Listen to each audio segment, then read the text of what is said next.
ప్రాణశక్తి దేవతా ధ్యానం ఏముంది? పాశం చాపా శృక్కపాలే శృణీషు శూలహస్తేర్బిభ్రతి రక్తవర్ణాం రక్తోదన్వత్ పోత రక్తాంబుజస్తాం దేవీం ధ్యాయే ప్రాణశక్తిం త్రినేత్రాం. మరలా చెప్తాను.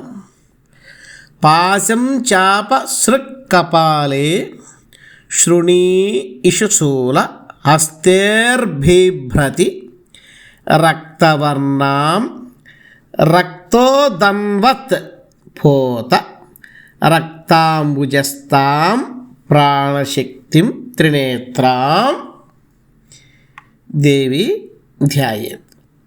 ఏంటి ఇక్కడ ఏముంది దీని అర్థం? పాశం అంటే పాశము, తాడు. చాప అంటే ధనుస్సు. సృక్ అంటే సృక్ అనేది హోమాల్లో వాడతారు. హోమంలో కూడా వాడే గరిటె సృక్కులు. కపాలి అంటే కపాలము, అంటే కపాలాన్ని పాత్రగా చేత్తో పట్టుకునే కపాలాన్ని పాత్రగా. శృణి అంటే అంకుశం. ఇషు అంటే బాణములు.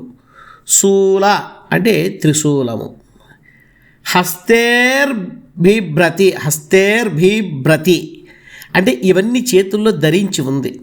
రక్తవర్ణం ఎరుపు రంగుతో, ఎరుపు వర్ణముతో ప్రకాశిస్తుంది. రక్తోదన్వత్ అంటే ఎర్రని సముద్రము మధ్యలో పోత ఒక చిన్న నౌక వంటి పీఠం నౌక మీద.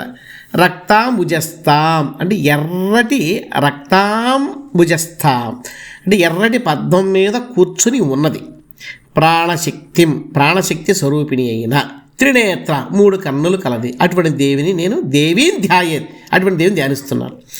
ఎర్రని శరీర కాంతితో ప్రకాశిస్తూ 3 కళ్ళు కలిగి తన హస్తాలతో పాశము, ధనస్సు, హోమగరిటె, కపాలము, అంకుశము, బాణములు, మళ్ళీ త్రిశూములను ధరించి ప్రాణశక్తి స్వరూపిణి అయినటువంటి ఆ దేవిని నేను ధ్యానిస్తున్నాను.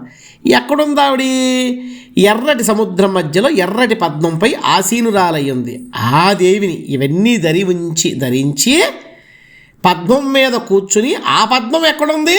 ఒక పడవ మీద ఉంది అన్నమాట. ఆ దేవిని నేను ధ్యానిస్తున్నాను.